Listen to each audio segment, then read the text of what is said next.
Fala pessoal, tudo bem com vocês? Bora falar do Peixe. O Santos está tomando o noticiário e resolveu encerrar o trabalho de Fábio Carille ainda em 2024. Ele que tinha contrato até o fim de 2025. Quem vem agora para assumir o Peixe e essa história de Neymar, Gabigol, eu vou te atualizar tudo a partir de agora. Chega mais, eu sou o Chico Garcia, inscreva-se no canal e vamos juntos.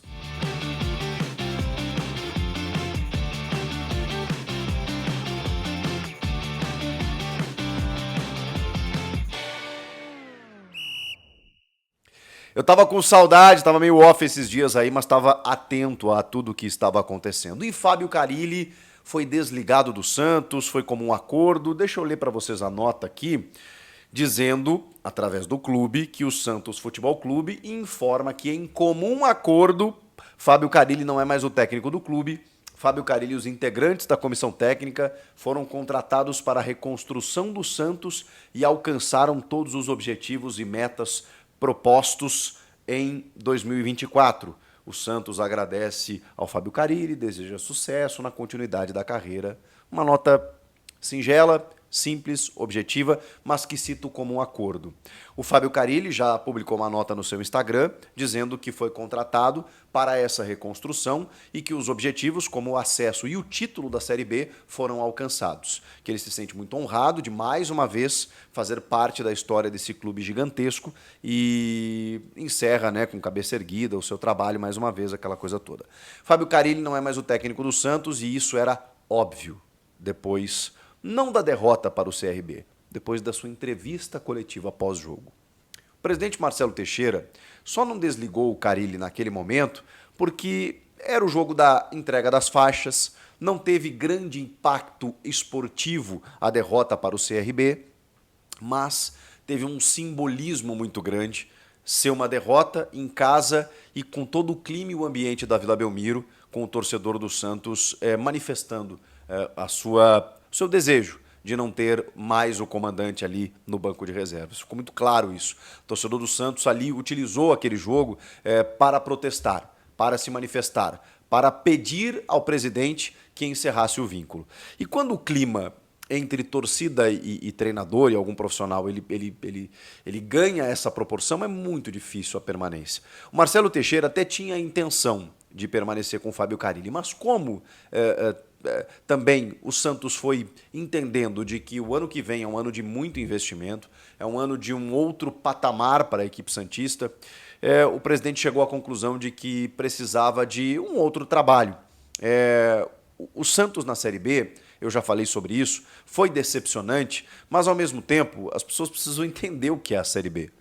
E eu entendo e super entendo, e não estou aqui para analisar o que o torcedor do Santos deve gostar ou deixar de gostar. Minha análise é que dificilmente, e eu posso estar errado nessa análise, não tem problema nenhum, dificilmente era possível fazer algo muito diferente disso. É claro que em alguns jogos o Santos poderia ter jogado mais, é claro que algumas escolhas do técnico elas poderiam ter sido diferentes, é claro que a utilização da base poderia ter sido feita, porque não foi, e a gente sabe também, e é preciso entender, de que nos momentos mais difíceis o treinador ele se protege com os cascudos, porque ele sabe, né, que daqui a pouco eles podem dar respostas e porque às vezes o jovem entra na necessidade, na fogueira, e isso até acaba atropelando processos, enfim, mas é uma discussão mais ampla. Agora é fato de que o Santos, que tem muitas vezes não, como todo clube, o seu respiro financeiro na categoria de base, num time que visivelmente enfrenta dificuldades financeiras e que estava vivendo o pior momento da sua história,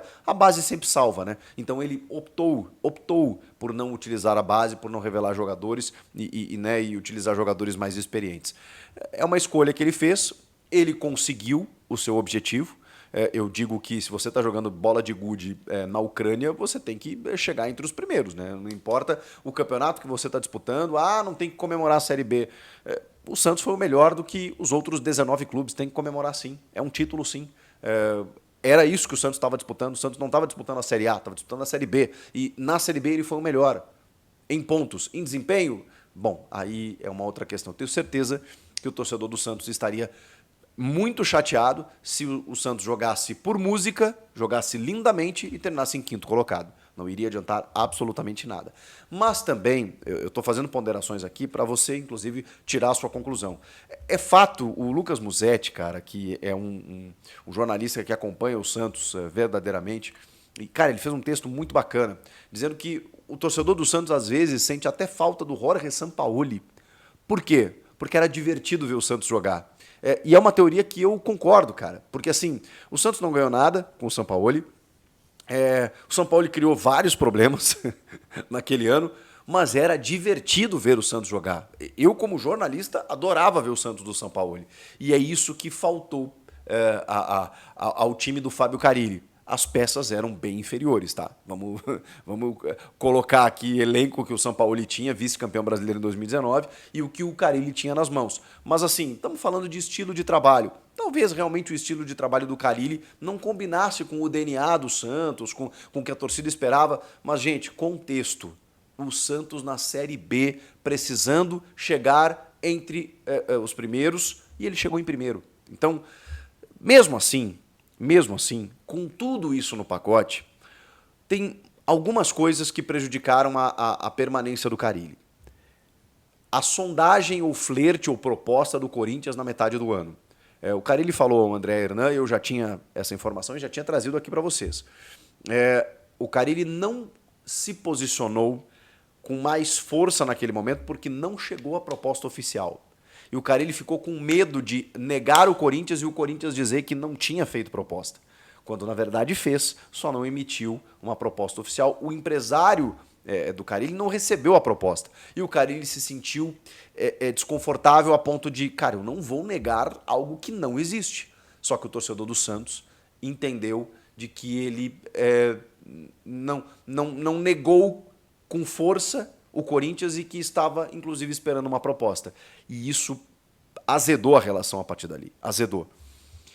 Agora, nessa entrevista pós-jogo, o Carille traz justamente o Corinthians para o debate. E esse é o grande problema. O torcedor santista, ele tem o Corinthians como muito rival, como um dos grandes rivais de São Paulo, né? Mas é um rival que sondou o seu treinador, que, segundo o torcedor, cogitou ir, porque não negou com veemência, mesmo com tudo isso que eu estou falando para vocês, né, de que não tinha proposta e tudo mais. E aí, de repente, o Carille fala que pressão não é estar no Santos, pressão é estar no Corinthians.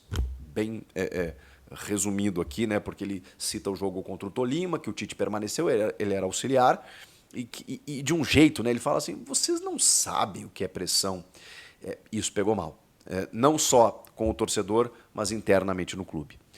O Carille, eu não estou nem dizendo que ele queria fazer isso, mas de alguma forma ele passou essa imagem.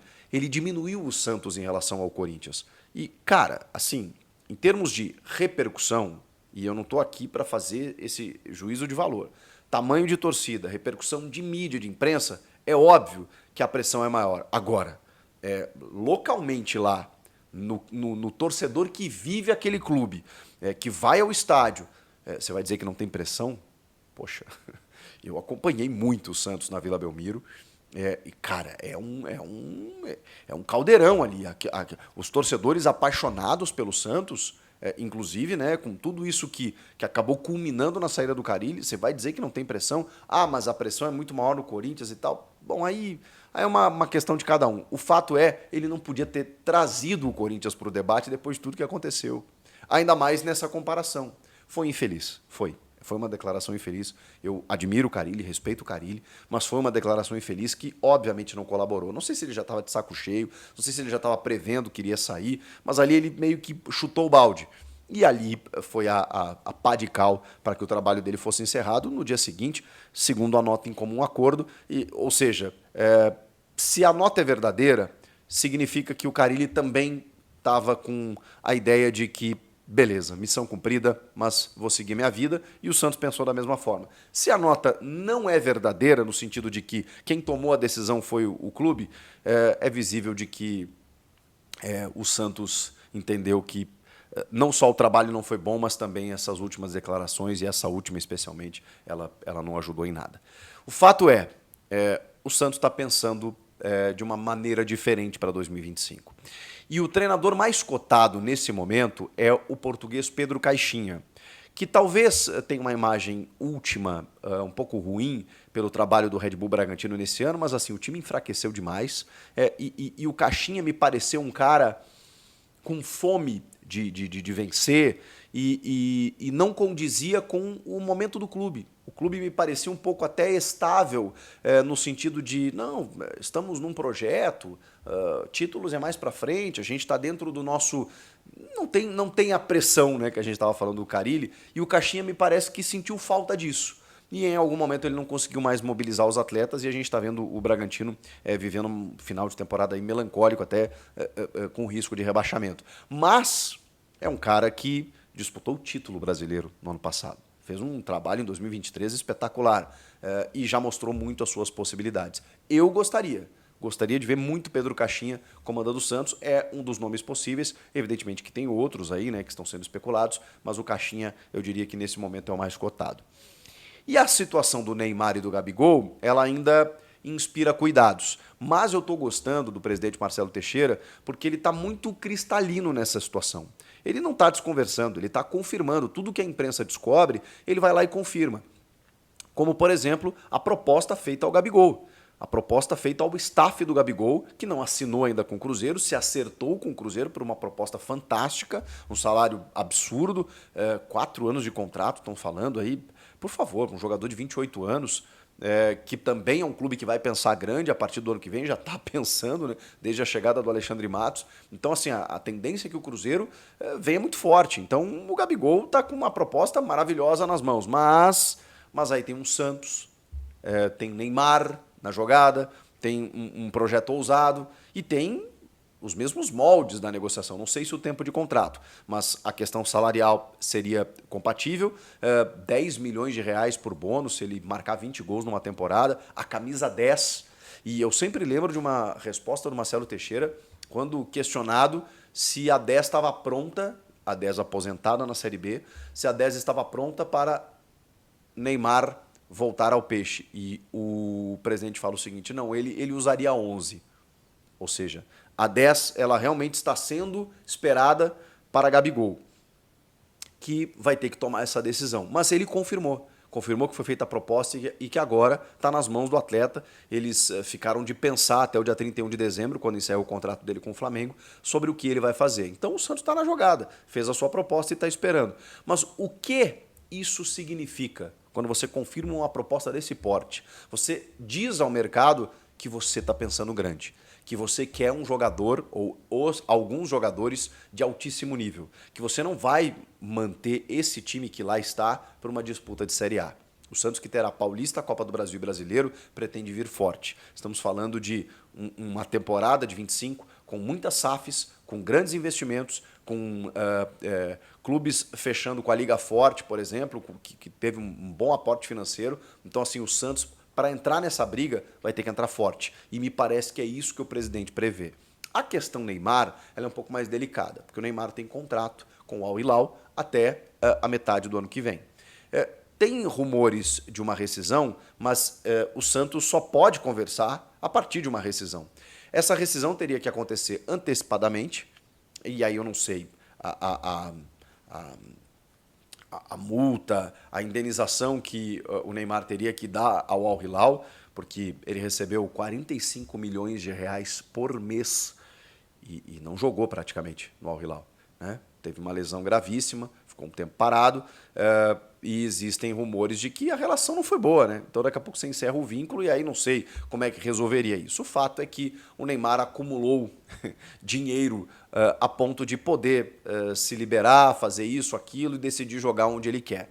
Já falei sobre isso, as portas elas meio que fecharam na Europa para o Neymar, por tudo isso, por uma sequência de lesões, por ele não conseguir ter sequência, enfim, tudo mais. E a questão Santos tem a ver por um namoro, né, do jogador com o clube, e o Marcelo Teixeira está muito firme na parada, conversando com o jogador e com o pai do Neymar, que também tem outros jogadores empresariados dentro do clube, então as conversas elas são constantes para entender qual a situação.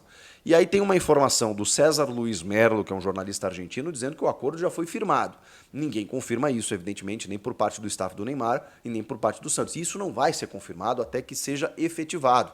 Enquanto não deve ser muito fácil negociar com os árabes, né, que dinheiro não é problema para eles. Então, enquanto isso não for resolvido, esse passo não pode ser dado. Ao mesmo tempo que, enquanto isso não é resolvido, outros passos podem ser dados, do tipo conversas, sondagens, aproximações, entendimento de como resolver tudo isso. E existe uma terceira possibilidade ainda, que é do Neymar adquirir o Santos, um jogador SAF, né, com um valor aí próximo do bilhão, ou até mais do que bilhão, o Neymar adquirindo, ou o Neymar pai adquirindo, né, o Santos Futebol Clube, e aí o Neymar, com todo o seu capital financeiro e o seu prestígio internacional, conseguir trazer jogadores do nível do Danilo da Juventus, jogador da seleção brasileira, do Gabigol, entre outros atletas espalhados aí com vínculo com o Santos, enfim, para poder montar uma equipe forte e usando todo esse nome know-how do Neymar. Essa é uma possibilidade um pouco mais difícil, mais complexa, mas que eu não duvidaria. Gabigol é uma proposta que foi feita e que está sendo esperada a resposta. O fato é, todas essas mensagens enviam ao mercado, ao mundo, de que o Santos está pensando grande e quer voltar por cima em 2025. E só isso já é uma boa notícia. O Santos voltou. Comenta aqui o que vocês acham disso tudo. Questão do Carille, se o Caixinha interessa, tem que ser outro. Inscreva-se no canal e eu volto na próxima. Tchau!